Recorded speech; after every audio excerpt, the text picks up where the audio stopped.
Assalamualaikum warahmatullahi wabarakatuh. Kami dari kelompok 6 akan membahas tentang Komisi Pemberantasan Korupsi atau KPK.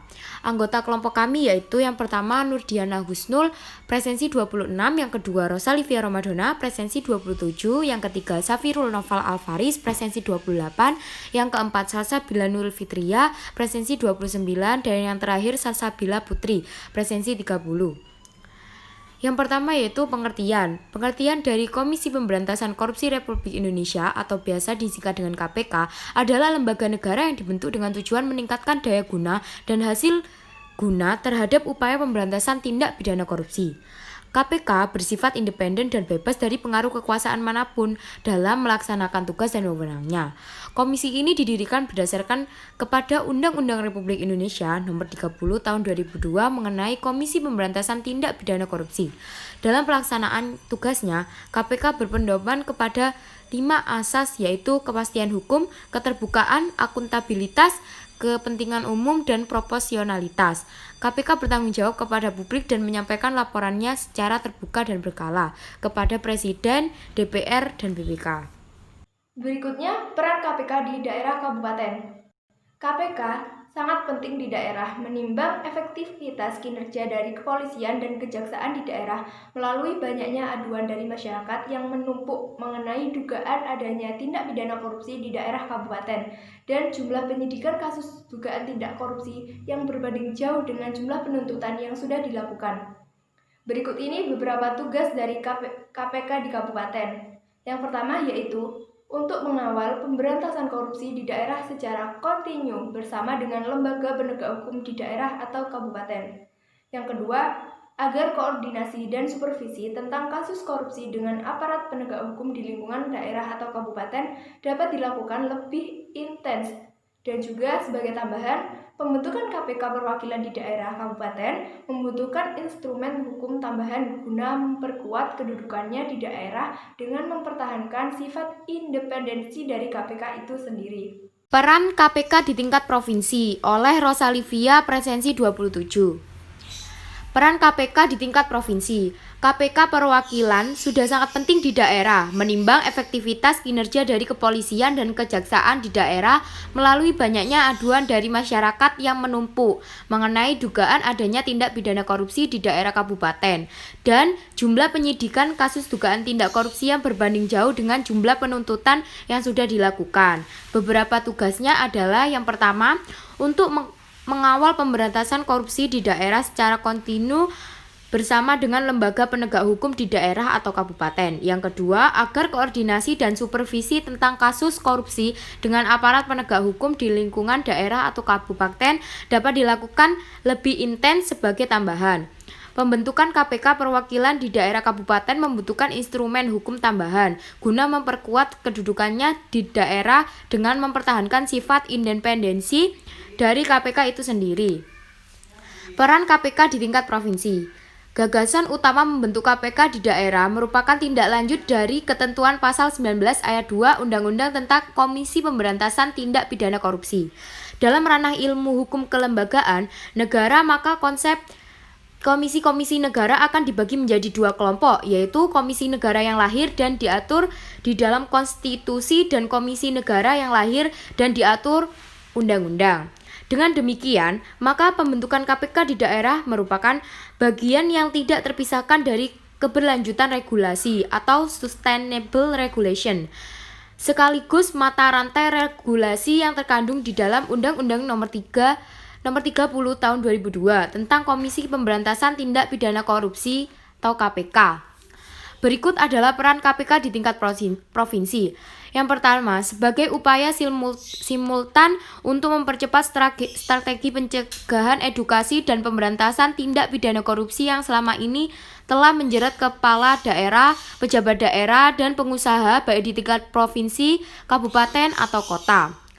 Yang kedua, dengan bermodalkan profesionalitas, akuntabilitas, dan integritas yang tinggi, kehadiran KPK perwakilan di daerah diharapkan akan dapat mengontrol hasrat korupsi yang lahir dari kekuasaan tanpa batas. Yang ketiga, untuk meningkatkan kinerja KPK dalam pemberantasan korupsi, baik dari segi atau konteks pencegahan maupun penindakan atau penyelidikan, penyidikan, dan penuntutan. Yang keempat, melakukan pencegahan terhadap tindak pidana korupsi hingga melakukan monitoring dari penyelenggaraan pemerintah pada sebuah negara yang ditangani dalam lingkup provinsi. Yang kelima, untuk memperkuat pencegahan, misalnya terkait yang pertama, penggugatan kepatuhan penyampaian laporan harta kekayaan penyelenggaraan negara atau LHKPN. Yang kedua, pelaporan gratifikasi. Yang ketiga, serta program pendidikan atau kampanye anti korupsi di daerah. Jadi, menurut Undang-Undang Nomor 30 Tahun 2002 tentang KPK, pembentukan perwakilan KPK di daerah provinsi memang dimungkinkan, yaitu pasal 19 ayat 2. Namun perlu diingat bahwa pembentukan perwakilan KPK di daerah adalah dalam konteks penggugatan kerja-kerja KPK, bukan justru menjadi pintu masuk untuk mengamputasi kinerja KPK. Saya akan menerangkan tentang peran KPK di tingkat nasional. Pertama, koordinasi dengan instansi yang berwenang melakukan pemberontakan tindak pidana korupsi.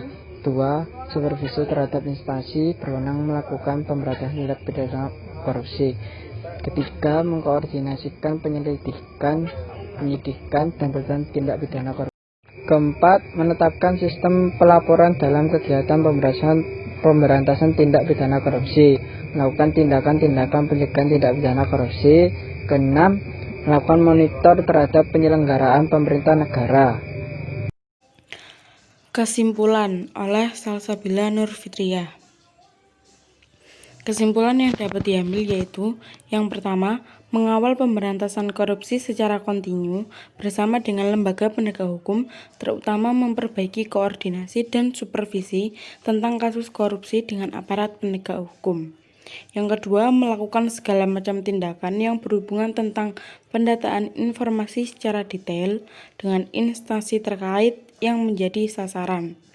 Yang ketiga, melakukan pencegahan terhadap tindak pidana korupsi hingga melakukan monitoring dari penyelenggaraan pemerintah pada sebuah negara yang ditangani. Yang keempat, menetapkan sistem pelaporan dalam kegiatan pemberantasan tindak pidana korupsi. Yang kelima, mengkoordinasikan penyelidikan, penyidikan, dan tuntutan tindak pidana korupsi. Pertanyaan oleh Salsabila Putri Sudianti, presensi 30. 1. Keterlibatan pemegang kekuasaan lapisan atas dalam berbagai bentuk korupsi biasanya sulit dilacak. Hal ini dapat terjadi karena A. Penguasa lapisan atas terlibat secara langsung dalam tindak korupsi. B. Penguasa lapisan atas tidak terlibat secara langsung dalam tindak korupsi. C. Perbuatan korupsi mereka mudah diketahui dalam tindak korupsi. D. Hanya lapisan bawah yang terlibat langsung dalam tindak korupsi. 2. Lembaga yang menangani percepatan pemberantasan korupsi adalah A. KPK, BPK, Kejaksaan, Pengadilan TPK, dan Kepolisian. B. DPR, MPR, dan Pengadilan Agama. C. LSM, Koperasi, dan Jasa Marga. D. Semua lembaga pemerintah. E. MA, dan MK. 3. Berikut adalah beberapa peranan KPK. Yang pertama, tidak ikut serta koordinasi dengan instansi yang berwenang melakukan pemberantasan tindak pidana korupsi. 2. Laporan kasus dari provinsi dan kabupaten. 3. Terdapat instansi yang berwenang melakukan pemberantasan tindak pidana korupsi. 4. Lembaga yang melaporkan tindak pidana korupsi. Dari pernyataan di atas, yang salah adalah A.